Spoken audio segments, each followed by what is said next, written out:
আমরা শুধুমাত্র সিগারেট বা বিড়ির দিকে না, ধোঁয়াহীন তামাক এইটার ব্যাপারেও আমি দৃষ্টি আকর্ষণ করছি যে ধোঁয়াহীন তামাক, জর্দা, গুল, সাদা পাতা জনস্বাস্থ্যের জন্য একটা বড় হুমকি।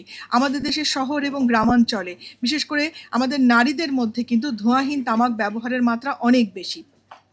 আমরা যদি ধোঁয়াহীন তামাকের উপর সঠিকভাবে কর আরোপ এবং কর আদায় করতে না পারি, সেটা জনস্বাস্থ্যের জন্য একটা বড় হুমকি।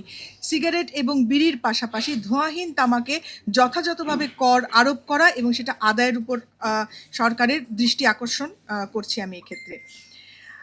এবার আসি যে আমরা একটু দীর্ঘমেয়াদে সরকারকে কি প্রস্তাবনা দিচ্ছি এবং আজকে যে হাসান শাহরিয়ার প্রস্তাবনা দিয়েছেন সেগুলোর সাথে একমত হয়ে আমি বলছি যে সরকারকে আসলে লক্ষ্য ঠিক করতে হবে যে এই যে তামাক কর কাঠামো এবং ব্যবস্থাপনা, এটার একটা রিফর্ম দরকার। আমাদের শুধুমাত্র আমরা যে দাম বলছি এবং করের হার বলছি এটিই নয়, আমাদেরকে কিন্তু আসলে তামাকের কর ব্যবস্থাপনা, তামাকের কর কাঠামোর সংস্কার প্রয়োজন এবং এই সংস্কারের বেশ কয়েকটি বিষয় কিন্তু হাসান শাহরিয়ার তার উপস্থাপনায় চমৎকারভাবে বলেছেন।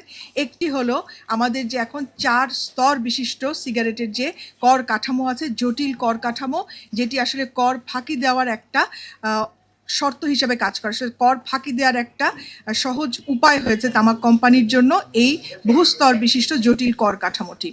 এই কর কাঠামোকে ভেঙে আসলে আজকের উপস্থাপনায় 3টি স্তর করার কথা বলা হয়েছে, কিন্তু আমি ডক্টর মাহফুজের সাথে একমত যেটাকে যদি আরও ক্রমান্বয়ে কমিয়ে আসলে 2টি স্তরে নিয়ে আসা হয়, তাহলে যেটা হবে কর ফাঁকি কমবে এবং জনগণের কিন্তু ভোক্তারও কিন্তু এক স্তর থেকে আরেক স্তরে যাওয়ার এই যে এখন একটা সুযোগ, সে কিন্তু ধূমপান বা তামাক ব্যবহার ছাড়ছে না, সে একটা স্তর থেকে কম দামের স্তরে আসলে খুব দ্রুত সুইচ করতে পারছে। তো এইটা কম হবে এবং আমাদের যারা তরুণ প্রজন্ম আসছে অবশ্যই তারা তামাকের ব্যবহার থেকে তারা বিরত থাকবে।